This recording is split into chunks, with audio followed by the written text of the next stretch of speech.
Hello, art students. In this video, we are going to talk about the principles of design. And like I was saying at the beginning of my last video, this is one of the most important concepts that you will ever learn in art class. So if you are going to take any other art classes, definitely commit this to memory. If you are starting here, I recommend that you go back and watch my Elements of Art video first. The elements of art are, just as the name suggests, more elemental or basic to the building of art.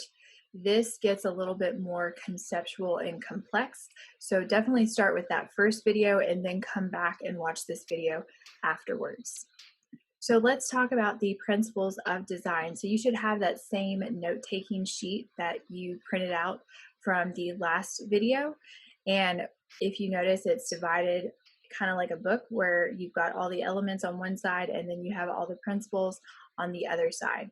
So underneath where it says principles of design, I want you to write the tools used to make art. Tools is your keyword there. So we actually use the principles of design to organize the way that we use the elements of art. So this gets a little bit more conceptual with things like proportion or balance. So I will do my best in this video to break down those different concepts by explaining the example artwork that I have included in this presentation.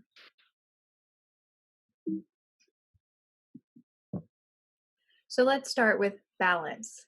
So your definition for balance is going to be the way the elements are arranged to create a feeling of stability in a work. So when you're trying to get balance, you are arranging things. So think about designers. All artists are designers, and a lot of designers are also artists. So when you're trying to make something like an ad or a painting or a drawing, you have in your head different elements that you want to include in that piece, and you have to arrange them in a way that feels balanced and stable. You don't want your work to be too chaotic, or the viewer will not relate to your work and they will not understand your message. So as an artist, it is very important that you are always thinking about your viewer or who's going to be looking at your work. And then you also want to think about your message and what you're trying to get across. All right, I'm going to move myself down here on the screen so that you can see this piece of art better. This is a piece by Calder, and I like using it for balance because it is a very simple piece, so you're not distracted by figures or animals or anything like that. You've just got shapes and you've got colors and you've got lines. So I want you to look at this piece and I want you to think back to when it first came on the screen. What was the first thing that stood out to you when you looked at this piece? For most people, what they're going to say is that they started on the left top corner of this piece and they followed that black line down to the spiral. And then from the spiral, they looked at the other shapes and they saw the red circle and the blue circle that is surrounding the red circle. That is how most people view this piece. So part of being an artist is understanding how people's brain and how people's eyes work and kind of forcing them to look where you want them to look. You don't want someone to look at your artwork for less than a second and then move on. You want to actually force their eyes to look around at the whole piece. So I feel like Calder did that effectively in this piece, just with lines, shapes, and colors. He also balanced out the work in that you have 3 areas that have yellow. You have black circles kind of spaced out evenly so that your eye kind of moves around that way too. You've got red evenly spaced out, and then you've got emphasis placed on this blue area.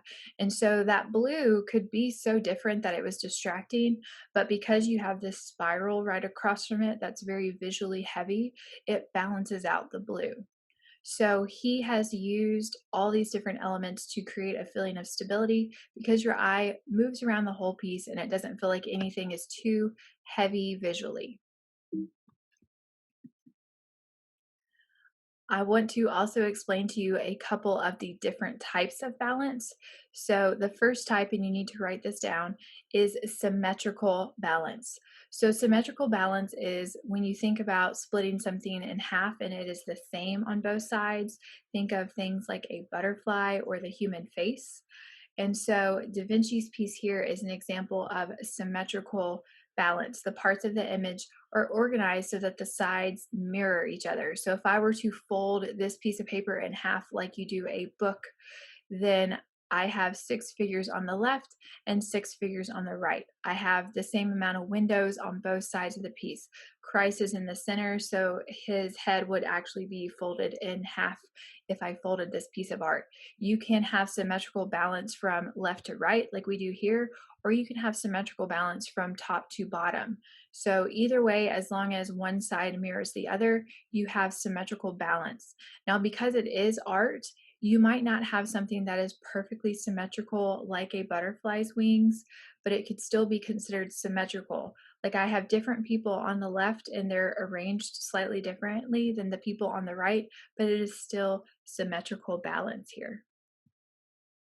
The next example is asymmetrical balance. So that is a type of balance that you need to know because it is used in art.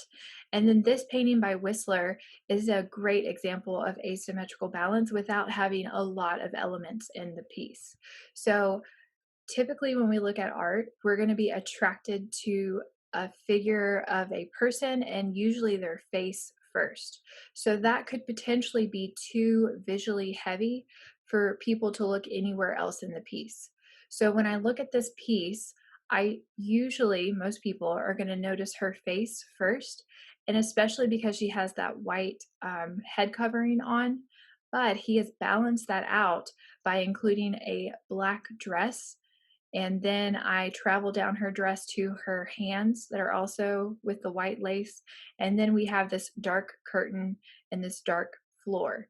But then to balance that out, we have this painting on the wall that has a black frame. So he has equally spaced out his values of black, white, and gray to provide asymmetrical balance so that your eye travels around the piece. So asymmetrical balance is when one side of a composition does not perfectly reflect the design of the other, but everything still feels stable and like it belongs. The next principle of design is emphasis. And this one is a little bit simpler to understand, I think, than balance. So, emphasis is when you have a focal point or one area that you want to stand out. So, you emphasize that part of your painting. So, if you look at the first picture, that heart is emphasized because it is red while everything else is dark and blue. So, the red color makes it stand out. So, they used color to provide emphasis on the heart. In the painting on the right by Klimt, it has emphasis. And usually, when I ask students, that I get two different answers. Some people say that the emphasis is placed on her face because of the dark hair, and because it's a face, that is a good answer. Then other students say that the emphasis is placed on her dress because it is bright white and it almost looks like it is glowing.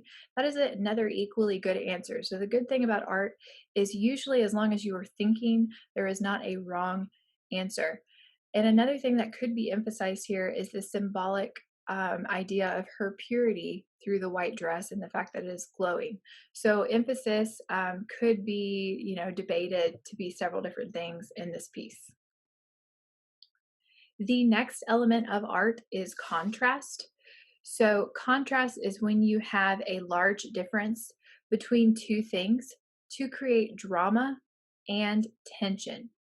So there is contrast in each of these images, but it is done in very different ways. The image on the left is a famous photograph by Ansel Adams, and there is contrast in value. So you have the light value of the sunrise behind the tree, and then you also have the dark silhouetted branches of the tree and then the shadows that are being cast by the sun. So there you have a visual contrast in values. In the painting on the right, you have a large difference between two things in concept. So for this one, you have to think about it just a little bit.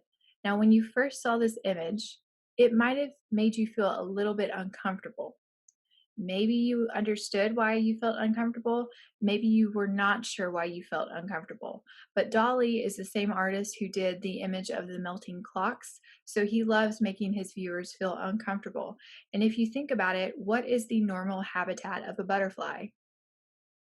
They're going to be in a very humid, wet rainforest. But in this painting, they're actually in a very arid, dry desert location.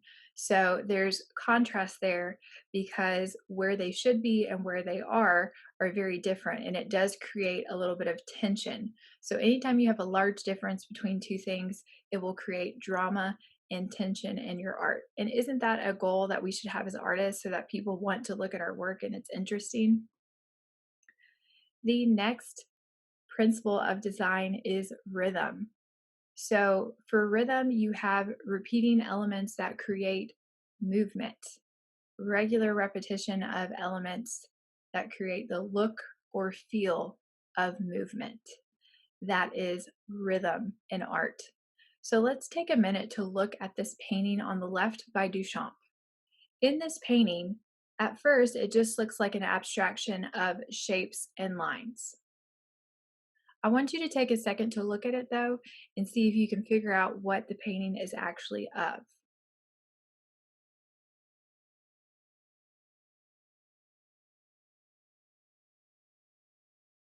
Did you figure it out? This painting is actually of a soldier and he is walking downstairs. So, usually, once I tell you that there are stairs, you can see the stairs on the bottom left hand of the painting.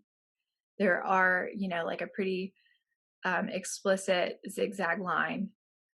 Then, if you go up from there, can you imagine a soldier walking downstairs and kind of like in a cartoon or in a comic book, they show the person repeated over and over to show that they are running or walking very quickly? That is actually done right here in this painting. And then, if you look, you can see, and I think you can see my cursor, you can see the legs down here at the bottom, and it looks like one is higher than the other, like they are walking and their knee is bent. Then you have the upper part of their leg, then you have their hips, their torso, here is an arm, and then there is their head with some sort of helmet type thing. So even though this is an abstract work, I can still see the figure and I can still see movement. And I feel like the movement is done really well in this piece. This is another example of rhythm and movement that is probably more well known to you. So this is Van Gogh's Starry Nights. Hopefully you've seen this painting before, but even if you have not, I want you to think about it through the lens of rhythm. So how did Van Gogh create a feeling of movement in this piece? He repeated lines regularly. So we have all the little short brushstrokes and he changed the color often so that we can see all the different lines. And then in the background, it almost looks like the wind is actually blowing across the painting. And it also looks like the stars and the moon are twinkling. So the way that he's repeated those elements has created rhythm or a sense of movement. We also have the repetition of the color yellow, which creates the look and feel of movement as well. The next principle of design is pattern. So sometimes people mix up pattern and rhythm because they both involve repetition, but pattern is very different in that it includes repetition of a design. Looks like my head is covering the word design, but repetition of a design is going to be pattern. So when you have a repeated set of design elements, you're going to have a pattern. Think of things like wallpaper or the background of your computer screen sometimes, or clothing that has repeated shapes. So on the left, you have like that wallpaper type of design, and that's why it's called a wallpaper on your phone. But then you also have on the right a painting that includes pattern in the individual's clothing. You also have pattern that's kind of mirrored and created in the leaves and flowers in their hair. So any kind of repetition of design is considered a pattern in art. The next principle of design is variety. So just know this term. You need to know that variety is including differences to increase the visual interest. So this is a little bit similar to contrast, but just including several differences in work so that it is not boring to the viewer is what the term variety means. The word proportion. This one, I just want you to kind of know what it means as well. But proportion is thinking about the size of different objects and the comparative relationship of one part of your painting or drawing or sculpture to another part, thinking about things like size, quantity, degree, or scale. So that one's a little bit weirder until I explain it. So let's look at this painting right here. So in this painting, you have figures in the foreground, and they look like they are closer and larger than the figures in the background. And so you have people in the front holding umbrellas. You have that man that's kind of cut off, so he's totally in the foreground. And then you have people kind of in the middle ground. They're a little bit smaller and shorter. They look like they're farther back. And then you've got people farther back from that are even smaller. So the artist really had to know proportion. He had to know the proportion of the human figure, first of all.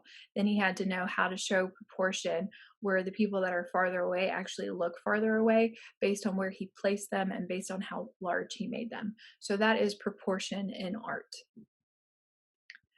All right, the final element, I'm sorry, the final principle of design, and this is the most important principle of design. So put a star beside that in your notes or highlight it or do something to make sure that you understand that this is the most important principle of design. This one is unity. So I want you to write down the definition to unity.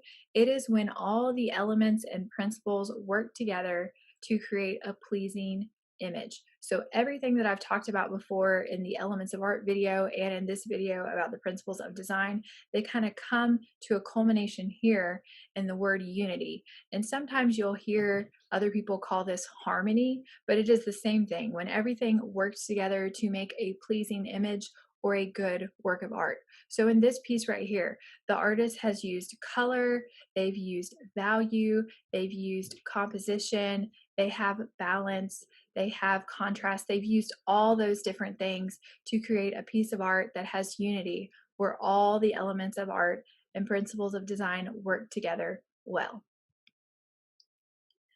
Next, I'm going to have you complete an assignment where you draw your own example of the different elements of art and principles of design. So I want you to download those handouts, and then you can use Google Images to help you find ideas.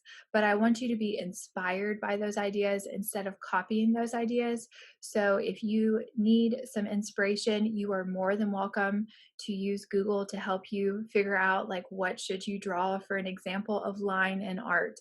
But then change the example a little bit that you find into your own design or your own color choices so that it is unique to you.